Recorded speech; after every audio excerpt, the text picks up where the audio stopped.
is a WDIO News special report. To ask a question during the session, you will need to press star 1 on your telephone. I would now like to hand the conference over to your speaker today, Michael Schomer. Thank you. Please go ahead. Thank you for joining us for the COVID-19 media call for October 9th. We'll start today's call with a situation report from Health Commissioner Jan Malcolm and MDH Infectious Disease Director Chris Ersman. We also have Minnesota Department of Education Deputy Commissioner Heather Mueller on the line to provide an update. After those opening comments, we will open it up for questions from reporters on the line. With that, I'll now turn it over to Commissioner Malcolm. Thank you, Mike. Good afternoon, everyone.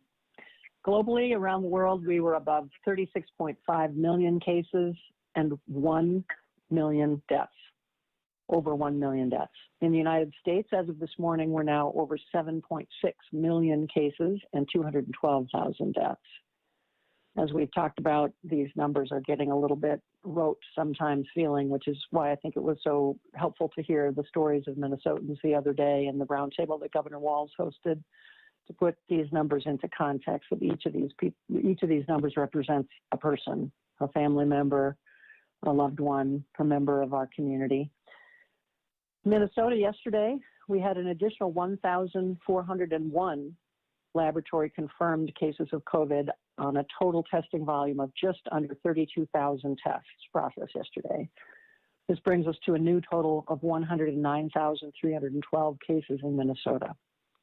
The median age of the cases has jumped up again to 36.0 years old. It had been stable at 35 for some weeks, which I think is reflective of what we've been saying, that even though we had a significant number of shift age-wise demographically to younger people contracting the virus in recent weeks, we have expected and are now seeing that secondary and tertiary transmission into older and higher risk parts of the population.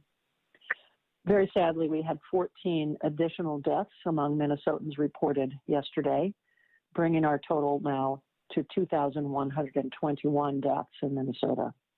These Minnesotans ranged in age from their 50s to over 100 years old, and they came from 10 counties across the state. 13 of these deaths occurred in residents of long-term care facilities, underscoring, again, what we've been talking about for several weeks, the risk of the spread, especially with such high levels of community spread, how easy it is for the illness to be brought back into these facilities that have worked so hard to stabilize their outbreaks and to prevent infections from spreading. Again, back to sort of the relationship between the growth in testing and the growth in cases. Week over week, we've seen 8.3% more tests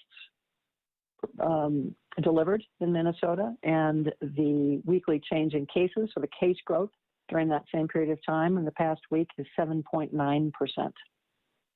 The 7-day average testing positivity rate, which does have a 1-week lag factor to it, so this is as of September 29th, remains at 5.0%, which is thankfully down a little bit from 5.4% the week prior, but we've been at or above the caution threshold for testing positivity, which we consider to be 5%, for 13 days now. And given what we know is in that 1-week lag period, we don't believe it's going to be going below 5% anytime soon. Again, just important to note that with the very significant growth in testing that we've seen in the last month in particular, the fact that we've not managed to get testing positivity below that critical 5% threshold is of concern to us, that we would expect with this increase in testing that we might have seen a drop in the test positivity rate. With that, I'm going to turn it over to Chris Ersman for some comments. Thank you, Commissioner. There's been a lot of attention focused on the alarming stories coming out of Wisconsin and some of our neighboring states about rapid increases in cases. We are not in quite the same situation here in Minnesota, but we're worried that we have multiple warning lights coming onto our dashboard and we need to take them seriously. Our concerns are statewide, but one thing that has changed in recent weeks is that the hottest of our hotspots are now outside the metro area. The top 12 counties with the highest per capita growth in cases are all outside of the Twin Cities metropolitan area. Martin and Pipestone counties are both over 10% positivity for the last week, and as a reminder, the threshold for elevated concern is at 5%. So just half of that rate. And we are seeing similar increases in the northern part of the state as well. We know that there was a perception early on in this pandemic that COVID-19 was only a problem of the big cities. Things were never that simple, but the latest data show how far off the mark that perception is now. We need people in greater Minnesota to understand that they have it within their control to make things better. It starts by following those 3 pillars of COVID prevention that White House advisor Dr. Birx mentioned when she visited here: masking, social distancing, and avoiding crowds. It's not one of these, it's all of them. And then just a quick update on hospitalization data. For those of you who didn't hear about this yesterday, on September 24th, MDH revised its hospitalization data on its COVID-19 situation update webpage. We replaced the daily report of the number of cases in the ICU and hospital to a daily report of the number of new admissions to the hospital and ICU. Yesterday, we added data on hospital capacity to the existing response capacity information on the state's response capacity dashboard. And there is a link on the Department of Health website that can take you to that. These changes provide the best picture of both the severity of COVID-19 for Minnesota residents and the capacity of our health system to respond to the virus. Understanding total hospital capacity is important because it gives us a broader understanding of hospital capacity regardless of flu, COVID, or other illness resulting in hospitalization. Thank you, and with that, I'll turn it over to Deputy Commissioner Heather Mueller. Thank you very much. We know how important it is for families to be able to support their students while they are participating in activities, athletics, and school events. At the same time, we know that during the COVID-19 pandemic, we have been very careful when it comes to activities that bring people close together, especially indoors. A Department of Health provides the highest level public health guidance that is broadly applicable, and then it needs to be applied in many different contexts and settings. Other agencies, including MDE, work with our Department of Health to make the guidance specific and applicable within each of our domains. MDE has worked with the Department of Health during the planning for the school year to develop guidance on restricting non-essential visitors in the school setting. Most recently, we also partnered again to bring further definition around what it means in the context of out-of-school time events, games, concerts, plays, and activities that are hosted in school buildings.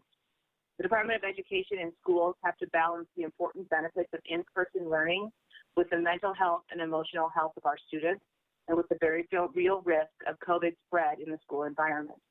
Yesterday, the state issued new guidance that's consistent with that balance and is consistent with public health guidelines. This is a really tough time. It's such an important time in the lives of our kids and their defining moments for their lives as well as for their parents. And I understand this. I'm a mom of a senior and a sophomore who are involved in sports and activities, and I want to see my senior play at sports and be involved in those activities, and I really want to ensure that we're protecting the safety and the wellness of his friends and their families and our community. And honestly, as this time goes so quickly, it's another heartbreaking part of the story of what this virus is doing in our communities and in our schools. It's why our epidemiologists in the Department of Health have worked hard with education leaders to figure out a way for kids to do what they love and for their parents and other loved ones to be able to be a part of it and to do it while minimizing the risk of spread of the virus and the transmission.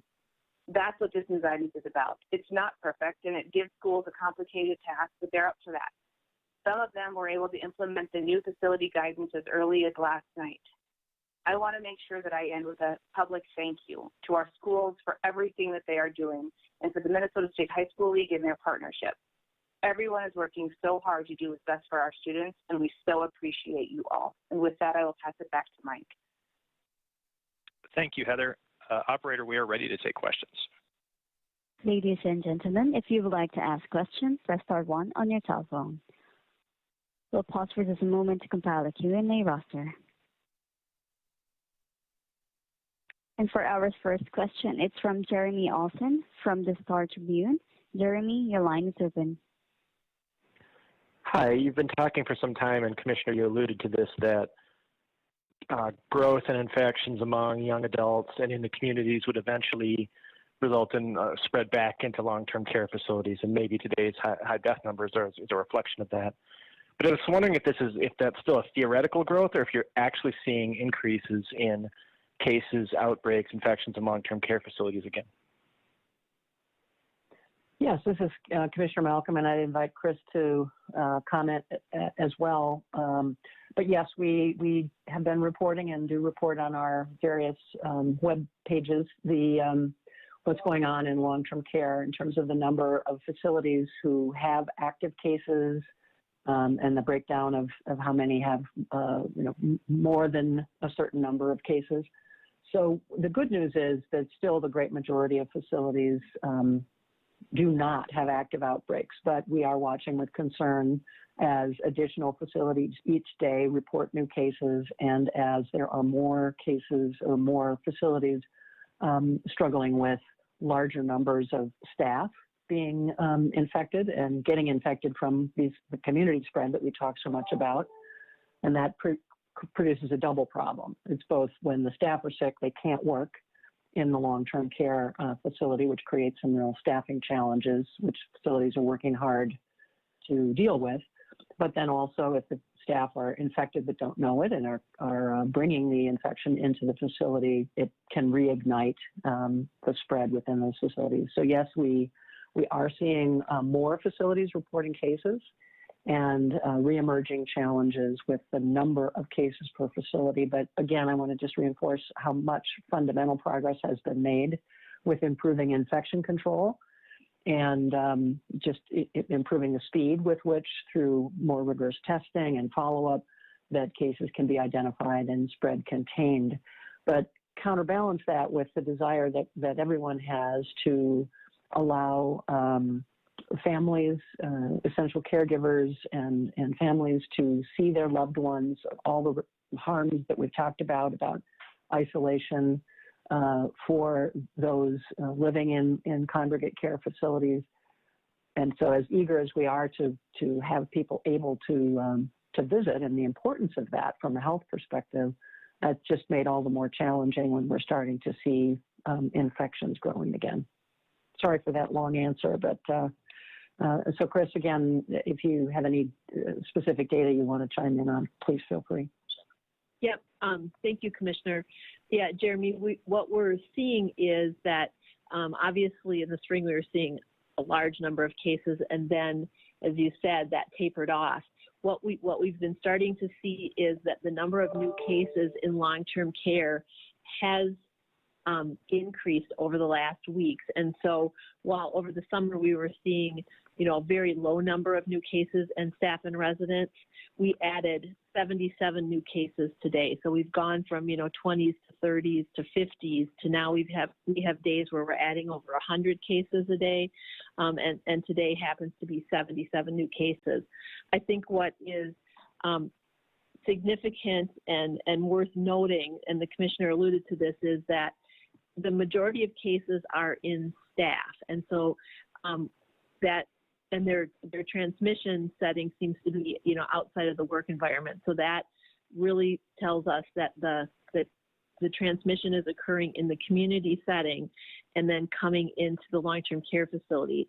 And the fact that we're having fewer cases in residents proportionately encourages us that some of the work that the facilities have done to really step up their infection control is making a difference. And I can certainly provide you with all the detailed numbers from today, and I can email that. Yeah, well, I'd welcome that. And then just to follow up, I just wanted to check one thing you had said, Commissioner, regarding the positivity rate.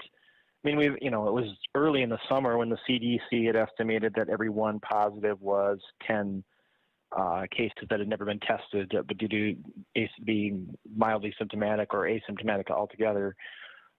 Since we're testing more, should we be surprised that the positivity rate is doing what it's doing? I mean, if there's all these people out there who had cases and just we didn't know it, shouldn't that testing rate just be holding steady even if we're doing more testing, or should we have really expected with more tests to see a decline in that rate? That's a great question, Jeremy, and I don't have a specific formula for you about what would indicate where we should be surprised and where we shouldn't. Certainly the fact that we're testing, 60% more people this month than we were last month, it's not a surprise that we see daily case growth as we are. But the fact that that we're still finding, a consistent percentage of cases as we test more, rather than seeing a lower percentage, just means that there's the viral load that's out there, the amount of virus circulating is not decreasing. So I didn't mean to make an artificially precise statement there, but just I think the fact that test positivity is not falling indicates that the prevalence of the virus is not declining. And Chris, maybe you could be more articulate on that than me. No, I think you did a good job. I think the bottom line is yes. Even though we're testing a lot more people, the fact that we are continuing to have a consistent high rate of positivity means that there's a lot of disease out there, just like the commissioner said. Thank you. And for our next question, it's from Catherine Richard from Minnesota Public Radio. Catherine, your line's open. Hi. I was forwarded an email this afternoon from the Minnesota VA that describes a pretty urgent situation when it comes to ICU capacity. This email states that there are only a dozen ICU beds in the Twin Cities right now, and that we might have to start moving people to Duluth and Rochester as a result. Can you confirm this? Is that accurate? Well, we do track very carefully ICU availability all over the state on a real-time basis. So yes, it is the case that ICU capacity is tight, we've also mentioned, and it's still true, that the great majority of the hospital capacity in use is patients other than COVID patients. That's true for both general medical surgical beds and ICU beds. It is running very tight, but that is actually not that atypical for especially the summer season. There is a process in place where the hospitals are talking with each other and with us literally on a more than daily basis to make sure that if there is a need for, we refer to it as load leveling or transferring around, that is a very planful thing. So we're watching it closely, but at this point, I think the degree of hospital occupancy is still, very much kind of in the expected range. Are you seeing any capacity issues regionally? Like it might be okay in Rochester where I am, but it's pretty tight in the cities. And also, why might we be seeing that? I wonder whether we're getting any overflow from the states around us as well that are having a lot of cases right now. It's a great question, and yes, we are seeing some use of Minnesota healthcare resources by residents from our neighbors, particularly in the border communities. And yes, there are differences regionally, which is really the beauty of the statewide coordinated approach that the health systems and hospitals are taking to really proactively sharing information with each other so that we know where those pinch points might be coming. I don't know, Chris, if you have any specific data that you'd call out on this point or not. No, I mean, we've certainly been asked about this, and if we're seeing, in particular locations, we know that our bordering states are currently overwhelmed with COVID, so it's not surprising that we would see transfers to Minnesota, but I had not heard about the Metro ICU question that you asked. And as the commissioner said, the regional teams are working together to ensure that we have adequate capacity across the region. Okay, but I just want to be clear, you're not seeing, when you talked about those red flashing lights earlier, Chris, is hospital capacity one of those that is of concern right now, or not? And I just also want to be clear, are you seeing any regions of the state that are in particularly tight situations right now? So when we talk about the red flashing lights, certainly our concern and what we want to acknowledge is that we're seeing the number of hospitalizations, the number of individuals hospitalized with COVID and in intensive care with COVID increasing. But I do want to mention that if you look at the page that, the web page that shows hospital capacity, you'll see that COVID cases, while significant and an important thing for us to monitor, represent a small portion of total hospitalizations and total intensive care use. Right. So I think that's an important thing to keep in mind. We've certainly been asked about the northwestern part of the state, and we know that, their capacity was at 53% full overall. So we know that, different regions of the state definitely are at different capacities. And as you said, the metro region typically has the most activity. So as a comparison, they're at 95% and the central region is at 82%. So there's variation across the regions in the state. Okay, thank you. And for our next question, it's from Gordon Severson from Care 11 News. Gordon, your line's open. Hi. Yeah, the president has said recently that he is eager to get back on the campaign trail, even saying he would like to possibly have an event in Florida as early as tomorrow. And with Minnesota being identified as an important state by both parties, is this a concern that MDH is worried about? And also, I'm just curious, what sort of role does MDH play in these sort of political campaigns and stops?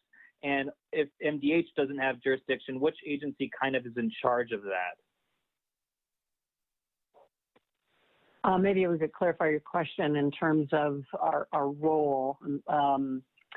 Certainly, as we mentioned before on calls, the governor has sent a letter to both of the presidential campaigns, just reminding them what our gathering size guidance is, for example, and asking for their help and support in modeling the right way to do these kinds of gatherings. We certainly understand the importance of the time we're in terms of the election and people's desire to hear from the candidates. We still, however, really strongly encourage the avoidance of large, closely packed together crowds, whether indoors or outdoors, without the social distancing is very, very key, as Chris has said again today. Masking helps, but distance is extremely key. So we hope that if the campaigns do come back to Minnesota, that they do so in a safe way. And in terms of agency jurisdiction, our responsibility is, if there are issues, to follow up on any transmissions that might occur. And Commissioner, if I could add, I was just going to add that thus far from the Trump rally in Bemidji that people have been interested in, we have had 9 cases so far that have reported attending that rally. And this is for the Bemidji rally. 9 cases reported attending the rally. 1 case was known to be infectious. There were 2 hospitalizations that were associated with that. 1 who was in intensive care, and no deaths at this point. So that is from the earlier rally, and we're continuing to monitor for the rally in Duluth.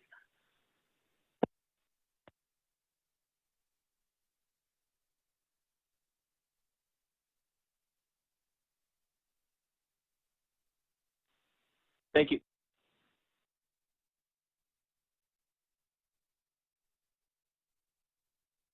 For the next question, we have Marielle Moos from WCCO. Marielle, your line's open. Hi. So most of my questions have been answered, but while I have you, I just want to ask or clarify. Commissioner Malcolm, you said that hospital occupancy is still very much in that expected range. We're hearing Bemidji hospitals are starting to ask for transfers because their ICU is full. Are you hearing of a hotspot in Bemidji? We just mentioned the 9 cases reported from the rally. And is that something that's concerning, that patients need to be transferred to other hospitals that have more space?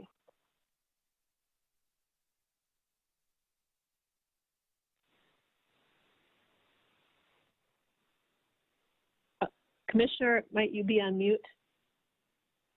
I sure was. Thank you, Chris, for your reminder. When the phone screen goes dark, I lose track of if I'm on or off. Sorry about that.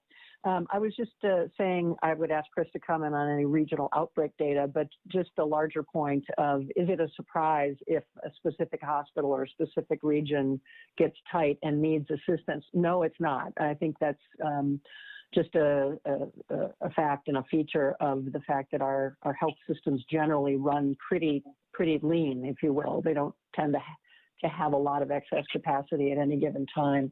And it's a strength of our system that the health systems are working together to facilitate that transfer when needed. Certainly we understand from a family perspective, we hope to keep patients as close to home as possible, but I think everyone would agree that getting folks to the right level of care is the priority. And so when we say capacity is within the expected range, we're really looking at the whole system as a whole. And I'll just add that you asked specifically about the Northwest region. Yeah, and so for the ICU capacity in that region as of Wednesday, it was the Northwest Healthcare Coalition, which includes Bemidji and Beltrami County, was at 53% full overall. And then in comparison, the metro region was at 95% full and the central region was at 82% full. And certainly if you are interested in any particular facility, it's best to confirm with that facility. But as the commissioner has indicated, hospital capacity statewide is very full. And when a hospital does exceed capacity, then the State Emergency Operations Center works with healthcare coalitions, and they have a process for hospitals to find available ICU beds. I think even as we're focusing on this, increased use of hospitals, it's just another reminder to say the importance, but I'm sure wearying message of making sure you follow those 3 pillars of physical distancing, masking, and avoiding large crowds. When you give these percentages of how full these regional hospitals are, is that with COVID cases or just in general? That's in general. And as I mentioned a little bit earlier, if you look at the website that includes capacity, and you can go to the Department of Health's website to be able to find the link. That's an easy way to do so. If you look at that website, you'll see it does break down the proportion of beds that are in use by patients with COVID. And you'll see that while that's an important number to us, and we're concerned because of what it represents for the severity of illness with COVID, it is a small proportion of the total patients who are hospitalized. Gotcha. Thank you so much. For our next question, we have Sarah Coulter from St. Cloud Times. Sarah, your line's open. Hi, thank you so much for taking my question. What I'm hearing from the call is, the mention of the high levels of community spread and concerns about the caution threshold for test positivity. We're seeing high numbers of daily cases, and then I'm seeing yesterday, and correct me if I'm wrong on this, the MDH updated guidelines for restaurant to increase the size of parties that can be seated in restaurant dining rooms. And to me, those messages seem maybe a little bit in conflict, so I'm hoping you can help me better understand that recommendation. Well, I think it's a good example of the kind of complex balance that policymakers are struggling with. I think what happened with the seating guidance was it's an attempt to give a little more flexibility to restaurants. It does not increase restaurant capacity guidance overall. It just allows for seating configurations to be more flexible for the restaurants. And I just take this opportunity to just make the point, as we've said before, if we were looking only at the public health view, we would probably be going the other direction just because of our concern about numbers. But the economic impact, the jobs impact are also really important for the state as a whole and for health in the bigger picture and over the longer term. So I think these decisions are always looked at through multiple lenses, and so I hope that helps. But if you have a follow-up question, I'm happy to try to give you a more specific answer. No, that was very helpful. Thank you very much. Okay. Operator, we have time for one more question. Yes, we do have. And for our last question, it's from Jeremy Olson from the Star Tribune. Jeremy, your line's open. Hi, there's been some note of how Minnesota has been kind of an island right now. I mean, it has a high infection rate, but the rates in the Dakotas, in Iowa, and Wisconsin, they're really high. And that's illogical. You said many times that the virus doesn't stop at the border, which is obviously true. But I'm just wondering if you have any thoughts on why that is. I mean, are we just biding our time till we end up like our neighbors, or is there something we're doing that is, at least for now, maintaining a lower rate than those neighboring states? Well, we'd love to think it's because we just have a higher degree of community agreement on the importance of adhering to the health guidance, and I think Minnesotans in general have done a good job of taking these health risks seriously and of practicing preventive measures. Certainly, there's been attention on the health guidance, the governor's executive orders. I mean, the fact that we have those in place, whereas they have been lifted sometimes by the court, sometimes just by different policy choices in the legislative and executive branches. So we have still more of a prevention framework, I think, in Minnesota than might be true in some of our neighboring states.